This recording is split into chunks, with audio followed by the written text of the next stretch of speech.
Let us talk marriage. क्योंकि मुझे कल परसों ही इस बात पे थोड़ा सा क्लैरिटी मिला, थोड़ा सा क्लोजर मिला, थोड़ा सा मैं खुद के लिए कुछ फैसले ले पाई, एक पॉइंट पे आ पाई जहाँ पे मैं पीसफुल थी with this thing called marriage in my mind and in my soul. I am a total total marriage person. मुझे शादी पे बहुत ज़्यादा विश्वास है। मुझे शादी टूटती हैं उस बात पे भी विश्वास है। शादियाँ कभी-कभी सही टर्न आउट नहीं होती है, उस बात पे भी मुझे विश्वास है। पर सॉरी, अभी जो ये धड़ करके आवाज़ आई होगी उसके लिए sorry. But coming back, I am not going to cut. Coming back, मुझे लगता है कि शादी एक बहुत ही ज़्यादा खूबसूरत, बहुत ही ज़्यादा प्यारा एक्सपीरियंस है, जर्नी है। तो मुझे लगता है कि इसको वही लोग एक्सपीरियंस कर सकते हैं जो सचमुच में शादी का मतलब समझते हैं और शादी को जीना चाहते हैं। शादी से उम्मीदें लेके नहीं बैठे हैं, बट शादी को जीना चाहते हैं, शादी को जानना चाहते हैं, एक्सप्लोर करना चाहते हैं कि क्या है शादी, कैसे होगी शादी, क्या होती है शादी, ईटीसी। तो अभी कल परसों मैं अपने एक दोस्त से बात कर रही थी और वो मेरे से 1 साल छोटी है और उनकी शादी हो रही है। एंड जब मैंने उनसे पूछा कि ओ माय गॉड, आप मुझसे 1 साल छोटी हैं, फिर भी आपको फाइनली कुछ एक पॉइंट पे आप आ गई जहाँ पे आपको लगा कि हाँ, आप शादी कर सकते हैं। तो please help me find out because अभी मैं भी उस उम्र में पहुँच चुकी हूँ कि हाँ, मुझे सोचना चाहिए। तो कुछ ऐसे पॉइंट्स आई, तो मैं आई थिंक वो सब शेयर करना चाहती हूँ हियर। अगर आप लोग को सही लगे तो आप अपनी लाइफ के लिए ले सकते हैं, नहीं तो जाने दे सकते हैं। So first thing I think is clarity, first step. मुझे लगता है फर्स्ट स्टेप, इससे पहले वाली वीडियो जो मैंने अपलोड की है उस पे भी मैंने इस पॉइंट को बहुत ज़्यादा गौर किया है। क्लैरिटी, क्लैरिटी बहुत ज़रूरी है हर चीज़ में। कोई भी चीज़ आप कर रहे हैं, हर चीज़ में क्लैरिटी की बहुत बहुत बहुत ज़्यादा नीड है। आई डोंट नो मैं इस चीज़ को कैसे एक्सप्लेन करूँ, बट आई थिंक जो समझ रहे हैं वो समझ जाएंगे। आई थिंक क्लैरिटी होना बहुत ज़रूरी है कि आपको क्या चाहिए। हियर इन माय केस मुझे क्लैरिटी होनी चाहिए कि मुझे क्या चाहिए अपने लाइफ में। सॉरी फॉर द एम्बुलेंस वाला वॉइस। मुझे अपने लाइफ में क्या चाहिए, मुझे अपने future, how do I want to see my future. मैं अपने शादीशुदा ज़िंदगी को, शादीशुदा लाइफ को कैसे देख रही हूँ, कैसे इमेजिन करती हूँ, कितने बच्चे, कौन सी जगह में घर, परिवार कैसा, लड़का कैसा, हमारी लाइफस्टाइल कैसी है, हमारा खान पान, हमारा रहन सहन, हमारा उठना बैठना, हमारे कपड़े, हमारे गहने जेवर, हमारी बोलचाल, हमारी वाइब, एवरीथिंग क्या चाहती हूँ मैं, वो चीज़ मैं पहले अगर क्लियर नहीं होऊँगी तो फिर मैं सामने वाले से क्या पूछूँ वही मुझे नहीं पता होगा एंड मैं कन्फ्यूजन में आके कुछ भी डिसाइड कर लूँगी, कहीं भी चली जाऊँगी, कहीं भी फँस जाऊँगी। तो I think first thing clarity बहुत, बहुत, बहुत ज़रूरी है। Second is one on one talk and discussion. मुझे लगता है जब क्लैरिटी हो जाए मन में, तो आई थिंक डिस्कस करना चाहिए। चलो ऐसा भी नहीं है कि आपके मन में बस एक ही कोई है जिनको आपने रख रखा है शादी के लिए। पर अगर 2-3 हैं आपके नज़र में जो आपको लगता है कि सही हैं आपके लिए, तो उनसे ऐसा वन ऑन वन बात करना बहुत ज़रूरी है। ऐसा नहीं कि दूर बैठे हैं, ऑनलाइन मिल रहे हैं, ऑनलाइन बातें चल रही हैं एंड देन आप डिसाइड कर लेते हैं कि शादी, शादी एंड आप ऐसे वाले कोटिंग वाले पीरियड में आ जाते हैं एंड देन यू जस्ट ऐसे फेज में आ जाते हैं कि अब कुछ नहीं किया जा सकता, अब बस शादी ही इकलौता ऑप्शन बच जाता है। ऐसा मुझे लगता है कि मुझे नहीं करना चाहिए। मुझे लगता है कि मैं पहले I think one on one talk, one on one discuss करना चाहूँगी सामने बैठ के 1-2 घंटे, 1 हफ्ते भी ले सकते हैं, कोई प्रॉब्लम नहीं है, पर बात करना बहुत ज़रूरी है कि क्या है। हाँ, जो बातें पहले डिस्कस हुई हैं, वही बातें दोबारा से डिस्कस करना है, बट आमने-सामने। देखना है कि उस इंसान का रिएक्शन या एक्सप्रेशंस उन बातों को लेके फ़ोन पे कैसी थी, ऑनलाइन कैसी थी, चैट पे कैसी थी, और दूसरों के ज़रिए जो बातें आपको पता चली उससे और उससे, मतलब जो बाहरी लोगों से आपको पता चला उससे और सामने वाले इंसान से, मतलब डायरेक्टली आप जब बात कर रहे हैं तो उससे आपको क्या महसूस हुआ, कितना आपको अम, जो ऑरा आपको फील हुआ, जो एनर्जी आपको फील आई, जो गट फीलिंग आपको आया, वो मुझे लगता है बहुत इम्पोर्टेंट है।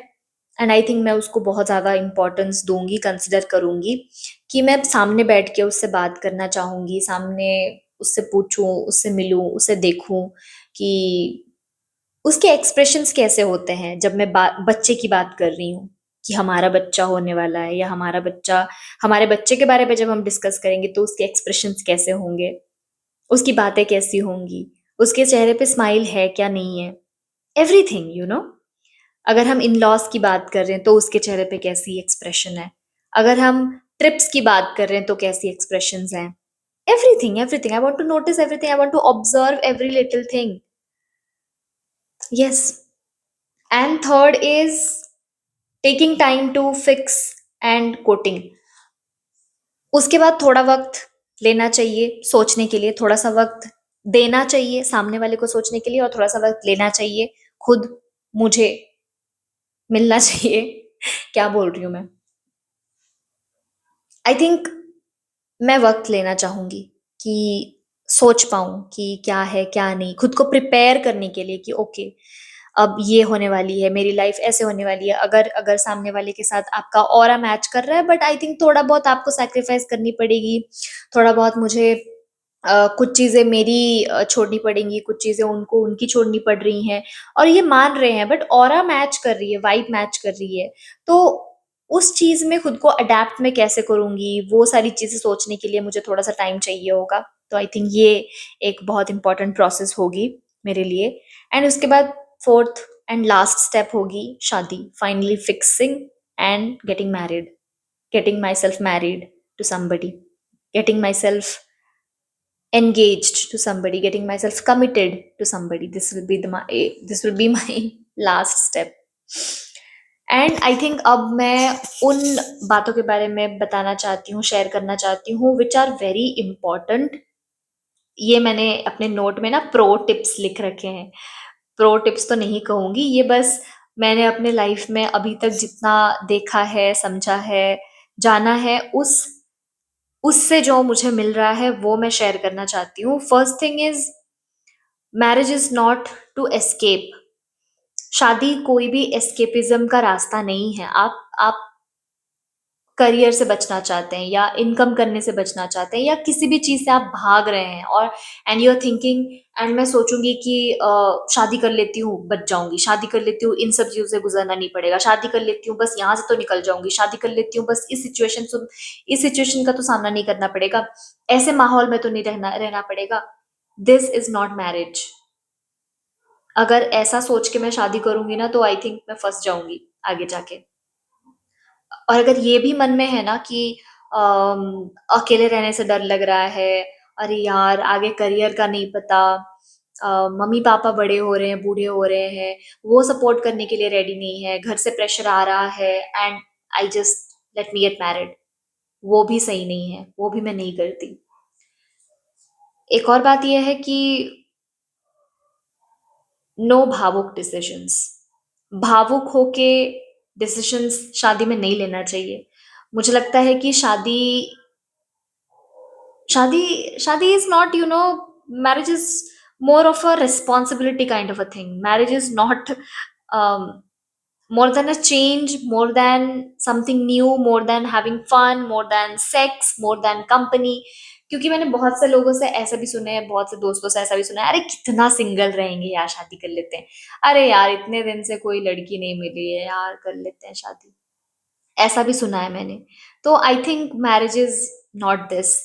शादी more than a change, more than somebody's company, more than you know having fun together, more than physical intimacy, शादी इज अ रिस्पॉन्सिबिलिटी, कि आप किसी की जिम्मेदारी लेने के लिए तैयार होते हैं। when I feel about what I feel about marriage is, मैं हमेशा सोचती हूँ कि मेरे बच्चे होंगे, मेरा ससुराल होगा, मेरे इन-लॉज़ होंगे, मेरा परिवार होगा एक, मेरे पति होंगे, मेरे पति को मैं सर्व करूँगी, वो मेरा ख़्याल रखेंगे, मैं उनका ख़्याल रखूँगी, मैं अपने बच्चों को एक अच्छी परवरिश दूँगी, इस दुनिया को, इस सोसाइटी को कुछ अच्छे नन्हे-मुन्ने से बच्चे दूँगी, जो कि समझदार होंगे, अच्छे लड़के और लड़कियाँ इस समाज को मैं दे पाऊँगी, ऐसा मैं सोचती हूँ। It's like my responsibility towards the society, it's my responsibility towards my family, my generation, मेरी पीढ़ी, एंड इट्स ऑल्सो समथिंग जिससे कि मैं भगवान जी को खुश कर पाऊंगी, बिकॉज उन्होंने मुझे ये जन्म जन्म दिया है, और उसके हिसाब से ये फेज है मेरा शादी करने का, शादी करके बच्चे करने का। तो मुझे लगता है कि that's more of a responsibility, वो मेरे मेरे सर पे एक रिस्पॉन्सिबिलिटी, एक जिम्मेदारी है, एक घर की, एक बेटी की, एक बहू की, एक एक पत्नी की, एक माँ की, एक बहन की, एक ननद की, एक भाभी की, यू नो एक जीजी की, जेठानी की, या देवरानी की, कुछ भी बोल लो, एवरीथिंग। मुझे लगता है वो एक रिस्पॉन्सिबिलिटी है, खास तौर पे पति और पत्नी की अगर बात कर रहे हैं, तो पति की रिस्पॉन्सिबिलिटी लेने लायक कैपेबिलिटी है या नहीं, पत्नी की रिस्पॉन्सिबिलिटी लेने की कैपेबिलिटी है या नहीं। तो जब मैं तैयार फ़ील करूँगी कि ओके, मैं अब किसी की ज़िम्मेदारी ले सकती हूँ, किसी का ध्यान रखने का, किसी की emotional, physical and mental health का पूरा-पूरा ध्यान रखने का अगर मैं ज़िम्मेदारी लेने के लिए तैयार हूँ, तो I think I am ready for marriage, and वो भी कुछ समय के लिए नहीं, आजीवन।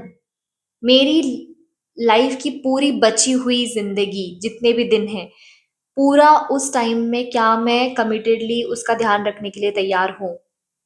अगर हाँ, तो हाँ, मैं तैयार हूँ। Same goes for boys.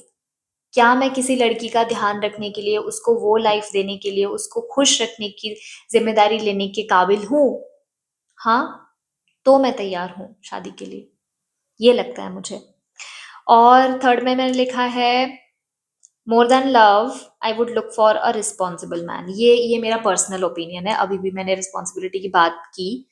मैं अगर पर्सनली चाहूँ तो देखूँ तो बार-बार मैं मेरी शक्ल पे मतलब मेरी शक्ल पे आइज़ जा रही हैं, क्योंकि मैं देखना चाह रही थी लाइट ऐसा खराब तो नहीं आ रहा। तो मुझे लगता है मेरे लिए एक एक sorry for the pause, but मुझे लगता है कि प्यार से ज़्यादा ना, मेरे रिश्ते में, मेरे पति और मेरे बीच में प्यार से ज़्यादा मैं रिस्पॉन्सिबल आदमी चाहूँगी। क्योंकि क्योंकि मुझे लगता है कि एक वक़्त पे ना, मतलब ये प्यार और ये भरोसा एंड कुची-कुची एंड गुलू-गुलू एंड मुआ-मुआ, ये सब ना शुरुआत में ही होता है, एंड शुरुआत में ही अच्छा लगता है, मज़ा आता है। बट हाँ, ऐसा भी नहीं कह रही हूँ कि ऐसे नहीं होता है, हो भी सकता है। मैंने ऐसे भी कपल्स देखे जो 6-7 साल से साथ हैं, 8-10 साल से साथ हैं, स्टिल दे आर लाइक कुची-कुची एंड गुलू-गुलू। बट बट क्या पता ऐसा ना भी हो। और मुझे लगता है कि एक टाइम पे ना प्यार और प्यार नहीं रहता, वो रिस्पॉन्सिबिलिटी बन जाती है। It's more responsibility than love. तो मुझे लगता है कि मैं तो एक रिस्पॉन्सिबल बंदा ही ढूँढूँगी, जो कि अपने वादों से मुकरता ना हो, जो कुछ कह के भूल ना जाता हो, बोले तो मीन करके बोले, कहे तो सोच समझ के कहे, और करे तो दिल से करे। ऐसा जताते हुए ना करे कि मैंने किया है, तुमने देखा है क्या? तुमने समझा है क्या? तुमने सुना है क्या? तुम्हें रियलाइज़ भी हो रहा है क्या कि मैं कितना कर रहा हूँ? स्टफ़। तो आई थिंक मैं एक रिस्पॉन्सिबल बंदा ढूँढूँगी। हुँ। Finally, I got my answers related to marriage, and I shared that here with you. I'm so grateful कि ये प्लेटफ़ॉर्म है हम सबके लिए, एंड आई एम ग्रेटफुल हर एक व्यक्ति के लिए जो इस वीडियो को देख रहे हैं right now. Good wishes and lots and lots of love from me to you, and that's it. Good night. Thank you.